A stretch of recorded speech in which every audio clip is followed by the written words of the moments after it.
अध्यक्ष यहाँलाई कार्यक्रममा स्वागत छ। धन्यवाद छ यहाँलाई। के छ यो अहिले यहाँहरूको आर्थिक वर्ष 2079-80 यो यहाँहरूको पहिलो आर्थिक कार्यकाल पनि रहेको छ। यो आर्थिक कार्यकालमा विशेष गरी यो वडा नम्बर 33मा के कस्ता योजनाहरूलाई प्राथमिकतामा राखेर अगाडि बढाइरहनु भएको छ?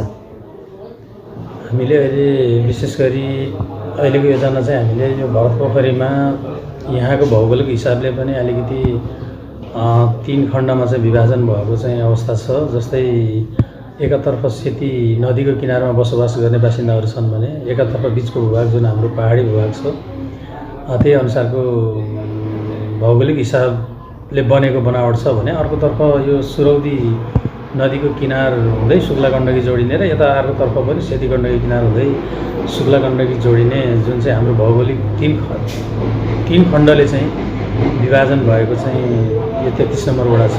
हजुर। अब यसलाई विशेष गरी हामीले सर्वप्रथम हामीले केलाई मध्यनजर गरेर बजेट चाहिँ विनियोजन गरेका छौँ भन्दा विशेष गरी सबै कुरा बाटाहरूसँग जोडिँदो रहेछ। स्वास्थ्य, शिक्षा हरेक कुराहरूलाई लिएर हेर्दाखेरिमा बाटोघाटाका समस्याहरूलाई चाहिँ हामीले मध्यनजर गऱ्यौँ भने त्यहाँ समयमा सवारी साधन पुग्न सकोस्। समयमा चाहिँ सवारी साधन पुग्न सकेपछि स्वास्थ्य उपचारमा चाहिँ समयमा स्वास्थ्य उपचार गर्न सकिन्छ, हस्पिटलमा पुग्न सकिन्छ। शिक्षाको हकमा पनि सवारी साधनहरू प्रत्येक ठाउँमा पोखरा 33 भरतपोखरीको प्रत्येक ठाउँमा सवारी साधनहरू पुग्यो भने शिक्षाको निम्ति पनि समयमा कलेज विद्यालयहरूमा पुग्न सक्ने सम्भावना भएको कारणले गर्दा हरेक क्षेत्रका लागि चाहिँ हाम्रो पहिलो प्रायोरिटी चाहिँ यी सडकहरू बाटाहरू अति आवश्यक देखिएको हुनाले अहिले हाम्रो बजेटहरू विशेष गरी बाटोलाई चाहिँ फोकस गरिएको छ। हजुर। र रकम पनि त्यही अनुसार हामीले विनियोजन गरेका छौँ। र अब मलाई लाग्छ पोखरा महानगरपालिका वडा नम्बर 33मा सिंगारेबास गएर कुर्लिङ तपाईँको चौबादी कुँडीटार यस्ता पिछडिएका ठाउँहरू छन् र यी सबै ठाउँहरूमा हामीले जुन बजेट विनियोजन गरिएछ त्यो बजेटले पक्कै पनि अब आउने यो वर्षको चाहिँ बजेट कार्यान्वयन भइसकेपछि एउटा फड्को मार्छ भन्ने चाहिँ उद्देश्यका साथ हामीले त्यो ढङ्गले चाहिँ बजेट विनियोजन गरिएको हो। हजुर। त्यो फड्को के कुरामा मार्छ भन्दाखेरिमा कमसेकम यातायातको क्षेत्रमा प्रत्येक टोलमा चाहिँ गाडीहरू 1-1 घन्टामा छुट्ने वातावरण बनाउन सकिन्छ भन्ने खालको चाहिँ एउटा हामीले यो सोच बनाइएको छ। र मलाई लाग्छ अहिलेको यो कार्यक्रम सम्पन्न भइसकेपछि यो बजेटको कार्यक्रम सम्पन्न भएपछि पक्कै पनि हामीले सोचे चाहिँ गरेर सबै भरतपोखरीको सबै ठाउँमा चाहिँ गाडीहरू यातायातको सुविधा चाहिँ हामीले पुर्याउन सक्छौँ भन्ने हाम्रो चाहिँ उद्देश्य छ। यदि कहीँ कतै रोकिएछ पुर्याउन सकिएन छ भने पनि आउँदो वर्षमा हामीले भरतपोखरीको सबै ठाउँमा चाहिँ यातायातको सुविधा दिन्छौँ। यो हाम्रो चाहिँ प्रतिबद्धता छ। र मैले भरतपोखरीवासीका जनताहरूलाई पनि यहाँहरूको टेलिभिजन मार्फत सके हामी यही वर्षमा यही आर्थिक वर्षमा नसके पनि अर्को वर्षमा हामीले यहाँहरूलाई यातायातको असुविधा कुनै ठाउँमा पनि हामी हुन दिँदैनौँ भन्ने जुन यो हाम्रो जनप्रतिनिधिको तर्फबाट वडा नम्बर 33 को तर्फबाट सम्पूर्ण जनसमुदायहरूलाई म यो जानकारी गराउन चाहन्छु। हजुर। विशेष गरी यो वडा नम्बर 33 लाई कृषिको पनि पकड क्षेत्र भनिन्छ। कृषि क्षेत्रमा के कस्ता योजनाहरू अगाडि बढाउनु भएको छ? हामीले यसलाई हिजो धेरै समय अगाडि भरतपोखरी यो बागमारालाई चाहिँ सुन्तलाको एउटा चाहिँ उर्वर भूमि भनेर सुन्तला बागमाराको सुन्तला भनेपछि यसको पहिचान भिन्दै थियो। तर पछि आएर सुन्तला अलिकति विस्थापित हुँदै गयो। अब विभिन्न रोगले चाहिँ सुन्तलाको बोटहरू मर्ने विभिन्न समस्या हुँदै गए र पछि आएर तरकारीको लागि पनि उर्वर भूमि भनेर भन्ने गरिन्छ। र अहिले चाहिँ कृषिमा विशेष गरी हामीले कृषि महाशाखा महानगरसँग कोर्डिनेसन गरेर हामीले कृषकहरूको प्रत्येक कृषकले आफ्नो व्यावसायिक हिसाबले कृषक बन्नु हुनेछ भन्ने हिसाबले हामीले सबैलाई एउटा दर्ताको दायरामा ल्याएर एउटा असल कृषक बन्ने हिसाबले हामीले त्यो खालको चाहिँ अनिवार्य रूपमा चाहिँ वडा नम्बर 33 मा दर्ता गर्नुपर्छ र त्यसपछि प्रक्रियागत तपाईँले पाउने अनुदानदेखि लिएर हरेक कुराहरूमा वडा हुँदै महानगरसम्म चाहिँ यहाँहरूलाई चाहिँ कृषकहरूलाई चाहिँ अनुदानको व्यवस्था मिलाइनेछ भन्ने हिसाबले हामीले सूचना पनि जारी गरेका छौँ। र अहिले पनि हामी आजभोलि पनि हामीले त्यो सूचनाको विषयमा हामीसँग फर्मेट आइपुगेको छ। कुन कृषकले कस्तो खालको चाहिँ अनुदान प्राप्त गर्नुपर्ने हो र कुन अनुदानले सम्बोधन गर्नुपर्ने हो भन्ने विषयमा हामीले महानगरसँग कोर्डिनेट गरेका छौँ। र कृषकलाई पनि हामीले यो कृषि क्षेत्र कृषि हिसाबले पनि अलिकति भरत पोखरी छुट्टै एउटा पहिचान बोकेको छ। हजुर त्यस कारणले गर्दा हामीले कृषकहरूलाई चाहिँ जुनसुकै हालतमा पनि हामीले गर्नुपर्ने सहयोग र हामीले महानगरसँग पनि कुरा गरेका छौँ। अब यहाँ एउटा वडागत हिसाबमा एउटा 33 नम्बर वडामा पनि एउटा जेटिएको व्यवस्था मिलाउनुपर्छ भनेर महानगरसँग हामीले कुरा उठाइराखेका छौँ। र एउटा जेटिए भयो भने यहाँको माटो कुन माटोमा सुहाउँदो खालको जुन ठाउँ अनुसार अथवा माटो अनुसार सुहाउँदो खालको खेती लगाउनको निम्ति हामीले महानगरसँग यो कुरा राखेका छौँ। पक्कै पनि महानगरले एउटा जेटिएको व्यवस्था गर्नेछ भन्ने खालको कुरा हामीलाई विश्वस्त गर्नुभएको छ। र छिटोभन्दा छिटो महानगरबाट एउटा जेटिए उपलब्ध गराइसकेपछि हामीले माटो सुहाउँदो खेतीबाली लगाउने र कृषकहरूलाई त्यो अनुसारको चाहिँ कृषि क्षेत्रमा चाहिँ अगाडि बढाउँदाखेरिमा पक्कै पनि यहाँका कृषकलाई केही राहत हुन्छ भन्ने खालको चाहिँ हामीले आशा गरेका छौँ। हजुर एकदमै जस्तो विपद प्रतिकारका लागि चाहिँ विशेष गरेर यो वडामा बढी ग्रामीण बेगहरू समेटिएका छन्, त्यसको लागि योजना अथवा प्रदेश सरकार महानगरसँग के कस्ता समन्वय हुने अवस्था छ? यस्तो छ, विपदको लागि अब यो यहाँले भनिसक्नुभयो, यो ग्रामीण भेगको एउटा वडा ग्रामीण क्षेत्रमा पर्ने वडा हो, 33 नम्बर वडा। यहाँ चाहिँ दैनिकी अविरल वर्षाका कारणले गर्दा एक दिन बाढी भयो भने र एक दिनको बाढी आएर अथवा कसैलाई चाहिँ कसैका घर टहराहरू गोठहरू भत्किने, बाटो अवरुद्ध हुने, यी विभिन्न समस्याहरू दैनिकी रूपमा आएका छन्। र यस विषयमा हामीले यसलाई मध्यनजर गरेर हामीले वडाले पनि विपदका लागि केही चाहिँ बजेट छुट्याएर राखेका छौँ। र त्यही अनुसार हामीले अहिलेसम्म हामीले यति समय अहिले भदौको 2 गते गइसक्यो, हामीले कुनै बाटाहरू पनि बन्द हुन दिएको अवस्था छैन। हामीले तत्काल त्यसको उपचार गरेका छौँ। जुन विपद भन्ने बित्तिकै प्राथमिक उपचार हो, प्राथमिक उपचार गर्नको लागि हामी वडाको तर्फबाट हामीले कहीँ रोकिएको पनि छैन। कुनै पनि शैक्षिक क्षेत्रका साधन अथवा स्वास्थ्य क्षेत्रका कुनै पनि साधनहरू रोकिने अवस्थाले हामीले त्यो वातावरण बनाइएको छैन। हामीले सहज गरिएको छ।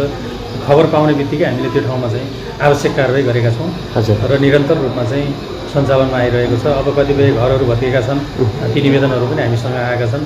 हामीले सम्बोधन गर्न सक्ने वडाबाट हामीले सम्बोधन गरेका छौँ भने हामीले सम्बोधन गर्न नसक्ने केही अहिले ठुलो खालको विपद आयो भने हामीले महानगरसँग कोर्डिनेट गरेका छौँ र महानगरलाई सिफारिस पठाएर महानगरले अथवा जिल्ला प्रशासन कार्यालय सिडिओ साहबकामा हामीले सिफारिस गरेर पठाउने गरिएको छ। हजुर जस्तो यो भूमिहीन सुकुम्बासी भूमिहीन दलितहरूलाई निस्सा वितरण प्रक्रिया त एक चरणमा यहाँको वडामा पनि समापन भइसके जस्तो लाग्छ। अबका चरणहरूमा अझै पनि त्यस्ता समस्याहरू भएका यहाँ जनता छन् कि छैनन्, के छ? अब यस्तो छ, यो फारम भरेर फाइल कलेक्सन गर्ने काम हामीभन्दा अगाडिको जनप्रतिनिधिहरूले गर्नुभएको थियो। ती फाइलहरू हामीले आएर सबै फाइलहरू हेऱ्यौँ। जे छ जस्तो छ अवस्थामा रजिस्टर गरेर राखिएका नामहरू रहेछन् र फाइल पनि त्यही अनुसार रहेछन्। जे जति फाइलहरू थिए, जे जति चाहिँ रजिस्टरमा इन्ट्री भएका थिए, हामीले सोही अनुसार नै हामीले कम्प्युटरमा मेरो तर्फबाट मैले प्रमाणित गरेर कम्प्युटरमा इन्ट्री गराइयो। इन्ट्री गराएपछि हामीले पहिलो चरणमा के गर्यौँ भने अब यो आयोगको आदेश निर्देशन र महानगरसँग कोर्डिनेसन गरेर पहिलो चरण हामीले भूमिहीन सुकुम्बासी र भूमिहीन दलित सुकुम्बासीलाई पहिलो चरणमा हामीले चाहिँ वितरण गर्नुपर्छ भनेर माथिबाट जसरी कुरा आयो हामी त्यही अनुसार हामीले नाम लिस्ट बाहिर आउट गऱ्यौँ, सूचना ट्रान्स गऱ्यौँ र त्यही अनुसार हामीले वितरण गऱ्यौँ। यहाँ केही यस्ता गुनासाहरू पनि आएका छन्, हामीले भरेको फाइल पाइएन भनेर एका दुई चारजना चाहिँ सुकुम्बासी आउनुभएको छ भने केही त अलिकति कस्तो पनि देखिएको छ भने नभरिकन मैले भरेको भन्ने खालका सुकुम्बासी हुँमा मैले भरेको पाइनँ भन्ने खालको पनि यता कता हामीले भेटेका छौँ। त्यस कारणले गर्दाखेरिमा अब यो सत्य तथ्य के हो भन्ने विषयमा हामीले जनप्रतिनिधि वडा सदस्यहरूलाई पनि सम्बन्धित ठाउँमा खटाएर उहाँले भरेको नभरेको अथवा त्यति बेला कसैले नबुझेर अव्यवस्थितमा भर्ने सुकुम्बासीमा भरेको भन्ने खालका र उहाँहरूको नाम कहीँ अव्यवस्थितमा देखिने त्यस्तो खालको पनि छ कि भन्ने हामीलाई लागेको छ र हामीले अव्यवस्थितको पनि लगभग 300-400 फाइल हामीले इन्ट्री गरिसकेका छौँ। अब हामीले यो पनि सम्पन्न गर्ने बित्तिकै अहिले जुन चाहिँ निस्सा वितरण नगराउनु भन्ने जुन चाहिँ हामीलाई आदेश आएको छ त्यो अनुसार हामीले निस्सा वितरण रोकेका छौँ र अब त्यो खालको निर्देशन आइसकेपछि हामीले फेरि त्यसलाई रेगुलर रूपमा चाहिँ हामीले अव्यवस्थितको पनि बाहिर सूचना ट्रान्स गरी हामी वितरण गर्ने प्रक्रियामा जानेछौँ। हजुर, एकदमै। यहाँहरू निर्वाचित भएर आइसकेपछि यहाँहरूले भोगेका समस्या के हो? एउटा ग्रामीण भेगको एउटा वडा भएको कारणले, पोखरा महानगर भइकन पनि यो वडाले भोग्नु परेको समस्या यहाँ वडा अध्यक्षको हिसाबले अथवा यो प्रशासनिक हिसाबले चाहिँ भोग्नु परेका समस्याहरू के छन् यो वडामा? अब यहाँ त हाम्रो ग्रामीण क्षेत्र भेग भएको हुनाले पनि हामीलाई धेरै कुराको चाहिँ असुविधा छ, समस्या छ। यी समस्याको बावजुद पनि हामीले अहिले 100 दिन काटेर पनि केही दिन अगाडि बढिसकिएको अवस्था छ। हाम्रो व्यवस्थापन भइसकेपछि यहाँ चाहिँ हामीहरूकोमा के छ भने सुकुम्बासीकै कुरा गर्नुपर्दा पनि केही सुकुम्बासी साथीहरू हिजोदेखि 12-15 वर्ष 8-10 वर्ष अगाडिदेखि बस्दै आउनुभएको छ। उहाँहरू स्पेसल सुकुम्बासीको भएर बसिराख्नु भएको अवस्थामा हामीले उहाँहरूलाई दिनपर्ने अधिकारहरू हामीले दिने विषयमा चाहिँ यो वडाको नागरिकको हिसाबले उहाँले पाउनुपर्ने सेवा सुविधा कुराहरूमा पनि हामीले कुनै कन्जुसाइ गरिएको छैन। र यसैको नाममा कहीँ कतै 2-4 महिना 5-7 महिनाको बिचको ग्यापमा आएर सुकुम्बासी जस्तो यहाँहरूलाई जानकारी भएकै कुरा हो, अहिले यो जुन हामीले के भन्छ हामीले ठुलुङ्गाभन्दा मुनि एउटा सुकुम्बासी टहराहरू 1500वटा टहराहरू हामीले हटायौँ। त्यसै गरी त्यहाँ फेरि पुनर्निर्माण गरेर बस्नु भएको छ। हाम्रो वडाको तर्फबाट हाम्रो आग्रह के छ यहाँहरूलाई भने मैले पटक पटक हरेक मिडियासँग भन्ने गरेको छु, कृपया यसरी चाहिँ अव्यवस्थित ढङ्गबाट सुकुम्बासीको नाममा चाहिँ आएर बस्ने काम नगरिदिनुहोस्। किन भन्दा भोलि चाहिँ वडा कार्यालयले प्रक्रियागत जाँदाखेरिमा तपाईँहरू त्यो ठाउँ सुरक्षित तपाईँहरूको लागि नहुन पनि सक्छ र त्यो ठाउँ राज्यले चाहेर उठाउन सक्ने अवस्था हुन्छ। प्रक्रियागत हिसाबले चाहिँ के हो, म सुकुम्बासी हो अथवा होइन भन्ने कुराहरू पहिचान गरेर राज्यले चाहिँ एउटा राज्यको चाहिँ दिने जुन सेवा सुविधालाई चाहिँ मध्यनजर गरेर कहाँबाट चाहिँ सिफारिस ल्याएर कसरी प्रक्रिया पुर्याएर बस्नुपर्ने हो, एउटा राज्यको नागरिक भएको हिसाबले बस्नु पाउने उहाँहरूको अधिकारको कुरा हो। तर अधिकारको नाममा चाहिँ अव्यवस्थित ढङ्गबाट चाहिँ कहीँ कतै नबस्दिनु होला। बर्खायामको कुरा छ, कहीँ चाहिँ खोलाको छेउमा गएर बस्ने, कतै भलबाडी आउने ठाउँमा गएर बस्ने, असुरक्षित हुने गरी चाहिँ नबस्ने त राम्रो हुन्छ भन्ने चाहिँ मलाई लागेको थियो। र मैले उहाँहरूलाई मैले हरेक ठाउँमा उहाँहरूसँग मेरो चाहिँ कुराकानी हुँदाखेरिमा मैले यहाँहरूलाई चाहिँ भन्ने गरेको पनि छु। र अब यही तपाईँहरूकै मिडिया मार्फत सुन्नु भएको छ भने पनि यो विषयलाई विशेष ध्यान दिन म अनुरोध गर्न चाहन्छु। र ग्रामीण क्षेत्रकै कारणले गर्दा यहाँ धेरै खालका, मैले अघि नै भनिसकेँ, धेरै खालका समस्याहरू छन्। समस्यालाई पनि हामीले बिस्तारै साँगुरो बनाउँदै लैजाने प्रयत्न हामीले गरेका छौँ। अब बाटाका समस्या छन्, अब यहाँ धेरै खालका समस्याहरू छन् हामीसँग, मैले अघि नै भनिसकेका छु। शिक्षा स्वास्थ्यका कुराहरूमा पनि हरेक कुरा जोडिँदो रहेछ। यो ग्रामीण क्षेत्र भएपछि हरेक कुरामा जोडिन, समस्यामा जोडिन पुगिँदो रहेछ। त्यस कारणले गर्दा यसलाई हामीले न्यूनीकरण गर्दै जानेछौँ। र अघि नै भने चाहिँ गरी अब आउने वर्षमा हाम्रो त बल्ल कार्यकाल अब 100 दिन क्रस मात्रै गरेका छौँ भने हामीले हाम्रो चाहिँ कार्यकालभित्रमा पोखरा महानगरपालिकाको एउटा वडा हो भन्ने खालको चाहिँ एउटा हामीले 5 वर्षभित्र चाहिँ यहाँका जनताहरूले चाहिँ त्यो अनुभूति गर्ने गरी हामीले त्यो खालको चाहिँ एउटा तयारी गरेका छौँ। र त्यही अनुरूप नै हामी काम गर्नेछौँ। बल्ल सुरुवात छ, लाग्छ जनतालाई लाग्न सक्छ हामीले चाहेको जनप्रतिनिधि बनाइयो तर बाटो जस्ताको तस्तै छ, हामीले चाहेको शिक्षा क्षेत्रमा जस्ताको तस्तै छ, स्वास्थ्य क्षेत्रमा जस्ताको तस्तै छ भन्ने खालको जनतालाई लाग्न सक्छ। तर हामीलाई पठाउनु भएको यहाँहरूले कति समय भयो र पक्कै पनि यहाँहरूले हाम्रो इच्छाअनुसार, हाम्रो चाहनाअनुसार चाहिँ सामाजिक क्षेत्रमा काम गर्नुहुन्छ भन्ने आशा लिन हुनको लागि म अनुरोध गर्न चाहन्छु। हामीले अहिले विनियोजन गरेका बजेटहरू पनि अब कार्यान्वयन हुने तर्करमा छन्। अब 1 वर्षभित्र यहाँहरूले एउटा एक किसिमको अनुभव साँच्चीकै हामीले चाहेरै पठाएको जनप्रतिनिधि हुनुहुन्छ, हामीले सोचेअनुसार नै काम गर्नुभएको रहेछ भन्ने खालको 1 वर्षको कार्यकालमा पक्कै पनि यहाँहरूले पाउनुहुन्छ। तर भर्खरै छुमन्तर हुने गरी मात्रै विकास भइहाल्छ, भर्खरै चाहिँ रिमोटको हिसाबले चाहिँ हुन्छ कि भन्ने हिसाबले चाहिँ नसोचिदिन हुनको लागि म अनुरोध गर्न चाहन्छु। आम 33 नम्बरवासी समुदायहरूसँग मेरो यो अनुरोध हो।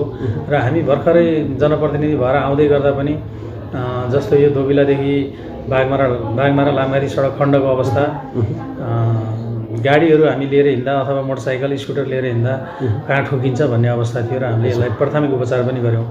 आउने बित्तिकै हाम्रो ध्यान त्यहाँ गयो र लगभग अहिले 3 महिना पनि क्रस भयो। फेरि त्यस्तै भएको अवस्था छ। हामी यसलाई तुरुन्तै यो चाडबाडको बेलामा हामीले यसको चाहिँ प्राथमिक उपचार फेरि गर्दैछौँ। फेरि पनि खाल्टाखुल्टी पुरपार गरेर यहाँहरूलाई यो चाडबाडको बेलामा 2-3 महिना भए पनि हामीले फेरि सुविधा दिने हामी निर्णय गरेर यसलाई चाहिँ कार्यान्वयनतर्फ लाँदैछौँ। भने अर्कोतर्फ अब जुन चाहिँ हाम्रो यो दोबिलाबाट आउने बाटो 22 करोड रुपियाँको एउटा 22 करोड रुपियाँको एउटा ठेक्का टेन्डर भइसकेको अवस्था छ। अब यसको पनि दसैँ लगत्तैपछि अथवा तिहारपछि कार्यान्वयन हुन्छ, यो काम अगाडि बढ्छ। त्यसै गरी अब यहाँ वर्ल्ड ब्याङ्कको पनि कुरा चलिरहेको छ। यो बागमाराको बाटोमा लगभग 2 अर्ब रुपियाँ लगानी गर्ने महानगरसँग सम्झौता गरेर त्यो काम अगाडि बढाउने भन्ने कुरा पनि छ। यहाँ हाम्रा आन्तरिक कुराहरू छन्। बाटोको छेउछाउमा घर बनेका घरहरू, त्यहाँका चाहिँ यहाँको पब्लिकहरूसँग समन्वयको कुराहरू, यी सबै मिलाएर हामीले यसलाई पनि अगाडि बढाउँछौँ। दोबिला बागमारा पुँडीटार कोत्रे भन्ने जुन सडकको नाम छ भने अर्को सडक हाम्रो यो लामगादी पुँडीटार भन्ने सडक खण्ड छ। यसलाई पनि हामीले माथिको बजेट माथिको लाइनबाट दोबिलाबाट आउने बाटोको जुन योजनाबाट काम गर्दै जाँदा त्यहाँसम्म पुग्दा समय लाग्छ कि भन्ने हिसाबले हामीले फेरि लामगादी पुँडीटार सडक खण्डलाई अर्को खण्ड बनाएर पनि हामीले बजेट हालेका छौँ र अहिले यो तुरुन्तै यो दसैँ तिहार लगत्तै पछि यो टेन्डर प्रक्रियामा गएर यसको पनि काम अगाडि बढ्छ। भनेपछि लगभग अब हामी सबै कुरामा चाहिँ अगाडि बढिराखेका छौँ। अब केही कुराहरू गर्नुपर्ने कामहरूलाई हामीले फेरि बिस्तारै सम्बोधन गर्दै जानेछौँ। जस्तो अब यो ग्रामीण पर्यटन प्रबन्धन गर्नको लागि अब वडा नम्बर 33मा सम्भावना कतिको देख्नु भएको छ? अब यसको सम्भावना चाहिँ छ। अब यसलाई चाहिँ सम्भावना छ भन्दैमा मैले अघि नै भने जस्तै गरी तुरुन्तै रिमोट चलाए चाहिँ गरेर चाहिँ भर्खरै समाधान हुन्छ अथवा त्यो तर्फ चाहिँ हामी भर्खर लम्किन सक्छौँ र गर्छौँ, सफलता लिन सक्छौँ भन्दा नै यसलाई क्रमशः चाहिँ हामीले अगाडि सार्ने हो र सम्भावना बोकेको छ। एकदमै हुन्छ। अन्तमा रेडियो सफलता सुनेर बस्ने श्रोताहरू र विशेष गरेर वडा नम्बर 33का बासिन्दाहरूलाई के भन्न चाहनुहुन्छ? मैले यहाँलाई अघि नै पनि भनिसकेँ, हामीले यो 100 दिनको चाहिँ जुन रिपोर्टिङ गर्ने कुराहरू जनतामाझ हामी आइसकेपछि के काम गरियो भन्ने विषयमा हामीले पत्रकार सम्मेलन गरेनौँ। तपाईँहरू मार्फत हामीले चाहिँ यो मैले यो सन्देश दिन पनि चाहन्छु। हामीले धेरै खालका कामहरू नदेखिने मसिना कामहरू हामीबाट धेरै भइसकेका छन्। जस्तो हामीले यो अपाङ्ग सङ्घ पनि गठन गरिसकेको हो 33 नम्बर वडामा। कृषकलाई प्लास्टिक टनेला अनि युवाहरूलाई खेलका सामग्रीहरू भलिबल नेट जस्ता अनि कृषि सञ्जाल समिति गठनदेखि लिएर हरेक कुराहरू हामीले अगाडि बढाइसकेका छौँ। अब जस्तो अघि मैले भने चुनावको नजिकै सेरोफेरोमा आएर सुकुम्बासीका नाममा चाहिँ अव्यवस्थित ढङ्गबाट चाहिँ बसोबास गर्ने सुकुम्बासीहरू हामीले केही टहराहरू हामीले भत्काउन पनि पुग्यौँ र कहीँ चाहिँ भत्काएको ठाउँमा चाहिँ पुनर्निर्माण भएको छैन भने केही ठाउँहरूमा चाहिँ पुनर्निर्माण गरिएको अवस्था पनि छ। यो विषयमा मैले महानगरलाई जानकारी पनि गराएको छु। र जस्तै स्काउटका विद्यार्थीहरू मार्फत वडाको पहलमा साबिक 16, 17, 18मा हामीले यो जुन ग्यास फायरबाट बच्नको निम्ति कसरी बच्ने भन्ने खालको यो तालिम ट्रेनिङ एउटा प्रशिक्षणमूलक कार्यक्रम हामीले 16, 17 नम्बर वडामा 16, 17, 18मा 3वटा वडाहरूमा पनि हामीले गरिसक्यौँ। जस्तै यो ससाना भाइ बहिनीहरूको लागि खेलको निम्ति र पोखरा महानगरपालिका 33 नम्बरभित्र एउटा यस्ता खालका खेलाडीहरू उत्पादन गर्न सकियो भने भोलि वडा हुँदै जिल्लादेखि अन्य राष्ट्रहरूमा पनि गएर खेलेर चाहिँ आफ्नो देशको र वडाको चाहिँ इज्जत र नाम आउन सक्ने सम्भावना बोकेको हुनाले मैले जस्तै अहिले एउटा यो हाप्किडो मार्सल आर्ट भन्ने गेम हालसालै कति 1.5 महिना जति भयो उपोलो पुँडीटार 33 नम्बर वडाभित्र उपोलो पुँडीटारमा यो गेम पनि सञ्चालन गरिएको छ। त्यसै गरी यो 78-79 को जुन फ्रिज हुन लागेको बजेटहरू थिए, कतिपय बजेटहरू समिति गठन पनि नभएको हामी आउने बित्तिकै योजना गत वर्षको योजनाको बुक पल्टाएर हेर्दा त्यहाँ समिति पनि पाइएन, केही पनि पाइएन। त्यस कारणले गर्दाखेरिमा अब कतिपय 50-60 लाख रुपियाँको चाहिँ योजना म आफ्नो पदस्थापना भइसकेपछि आएर समिति गठन गर्न लगाएर पनि कार्यान्वयन गरियो। अब केही बजेट रकमहरू त फ्रिज गए। त्यस कारणले गर्दाखेरिमा अब जस्तो मालागिरी होमस्टेको भवन बनेको थियो, भवन बनिसक्यो, किताकाटका कारणले चाहिँ समस्या भएर रोकिएको थियो। अब त्यो जुन बजेट अब भोलि उपभोक्ता मार्फत चाहिँ बेहोर्नुपर्ने अवस्था आइसकेको परिस्थिति त्यो बनिसकेको थियो। तर हामीले कार्यपालिकाको बैठकले चाहिँ निर्णय गरेर त्यो भवनलाई पनि हामीले एउटा निकास दियौँ। प्रदेश सरकारबाट परेको बजेट हो, त्यसलाई पनि हामीले एक किसिमको निकास दिएर काम सम्पन्न गरिएको छ। यो विद्युत प्राधिकरणले 33 नम्बर वडामा जुन चाहिँ हाम्रो पशुपति घुमाउरे घाट भन्छ, त्यहाँनिर चाहिँ पहिले निर्णय भइसकेको रहेछ र अहिले कार्यान्वयन गर्नको निम्ति करिब 50 रोपनी जग्गा चाहिँ आवश्यक भनेर चाहिँ निर्णय भइसकेको रहेछ र मैले त्यसलाई चाहिँ अहिले पुनः कार्यान्वयनको लागि त्यसको पनि सिफारिस दिएको छु। किन भन्दा पोखरा महानगरपालिका 33 नम्बर वडामा जुनसुकै उद्योग आउँदा पनि यहीँका जनतालाई चाहिँ एउटा राहत हुन्छ। त्यहाँ केही चाहिँ भोलि कर्मचारीको कुराहरू हुन्छन्, विकास निर्माणका कुराहरू हुन्छन्, त्यहाँ बिजुलीका पोलहरू उत्पादन, ट्रान्सफर्मरहरू उत्पादन गर्ने त्यो खालको एउटा उद्योग हो। त्यस कारणले गर्दा त्यसको पनि प्रक्रिया अगाडि बढाएको छु।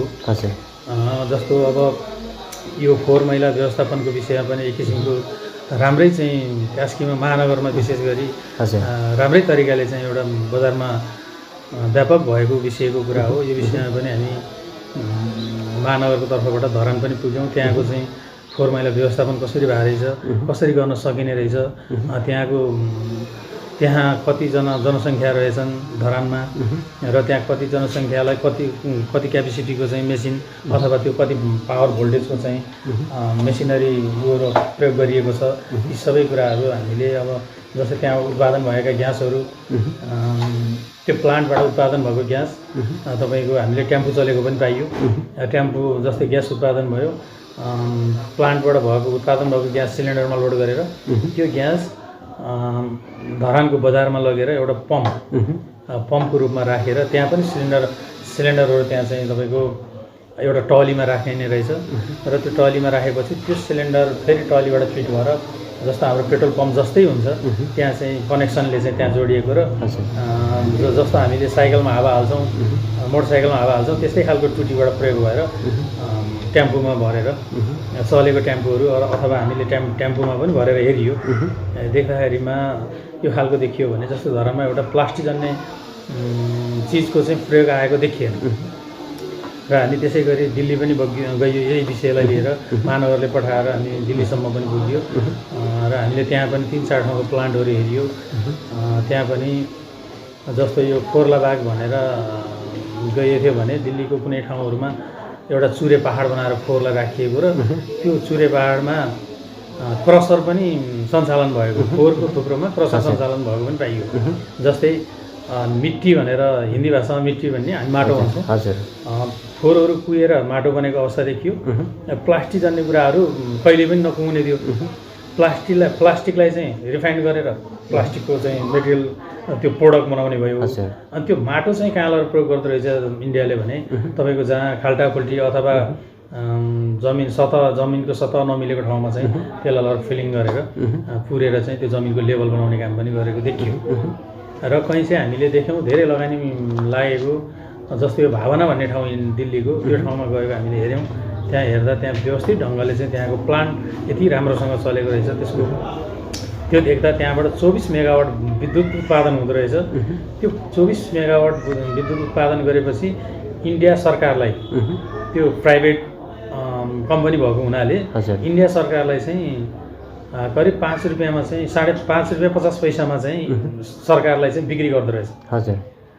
त्यस्तो पनि हामीले त्यो प्लान्टहरू पनि देख्यौँ र त्यो दिल्लीको अवस्थामा हाम्रो फोहोर व्यवस्थापन अब बाहिरी देशहरूको विकसित मुलुकहरूको हेरेर भन्दा पनि हामीले हेर्दाखेरिमा यहाँ कार्यान्वयन कति गर्न सकिन्छ, कहाँको जस्तो हामीले कार्यान्वयन गर्न सकिन्छ भन्ने कुराहरूमा छलफल एक किसिमले अगाडि बढेको छ। र अहिले केही साथीहरू फेरि यता बेङ्गलोर पनि जानुभएको छ। अब पक्कै पनि यी सबै अनुभवहरू ल्याएर हामी छलफल गरेर पोखरा महानगरको फोहोर त एक ठाउँमा पक्कै पनि व्यवस्थापन गर्नुपर्छ। पोखरा महानगरको फोहोर चाहिँ लगेर हामीले स्याङ्जामा व्यवस्थापन गर्न दिने अवस्था रहँदैन। हजुर। त्यस कारणले गर्दा पोखरा महानगरको फोहोर पोखरा महानगरमै व्यवस्थापन हुन्छ र यसको विषयमा चाहिँ अब कहाँको जस्तो प्लान्ट राख्दा राम्रो हुन्छ, यो पोखरा महानगरलाई धान्न सक्ने यहाँका फोहोरहरू कहाँ लगेर व्यवस्थापन गर्दा धान्न सक्छ र यहाँबाट के उत्पादन गर्न सकिन्छ भन्ने विषयमा हामी महानगरसँग सबै बसेर छलफल गर्ने तयारीमा हामी छौँ। र जस्तै अब यो अनि अहिले हामीले यी अब जस्तै कतिपय कुराहरू अगाडि कार्यान्वयन गर्नुपर्ने अथवा अगाडि आउनुपर्ने कुराहरू जस्तो घाटका विषयका कुराहरू छन्। अब घाट अलि अगाडि नै हुनुपर्ने हो, जस्तै टेन्डर प्रक्रियामा जानुपर्ने अवस्था थियो। तर यो हाम्रो स्थानीय निर्वाचन अलि ढिलो भएको कारणले गर्दा सबै कुराहरू अब जस्तो बजेट कार्यान्वयन गर्ने कुराहरू यी सबै कुराहरूलाई अलिकति यो समयले पनि हामीलाई साथ नदिएको र अब यो घाट पनि अब ठेक्कापट्टामा चाहिँ जाँदैछन् भनेपछि अब बाँकी कुराहरू त अब विशेष गरी अब अहिले बर्सातको समय पनि छ। मैले 33 नम्बरवासी आम समुदायलाई के भन्न चाहन्छु भने बर्सातको टाइममा अहिले फेरि यो डेङ्गु भन्ने रोग पनि निस्केको छ। यसबाट चाहिँ सजग हुनको निम्ति हामीले पनि सूचना गरेका छौँ। सोही सूचना अनुसार चाहिँ सजग र सचेत भएर बस्दिन हुन मेरो चाहिँ विनम्र अनुरोध गर्न चाहन्छु। र अहिले बर्सातको याममा पनि अब कहीँ बाढी आउने, खोला नालाहरू बढ्ने यी सबै समस्याहरूबाट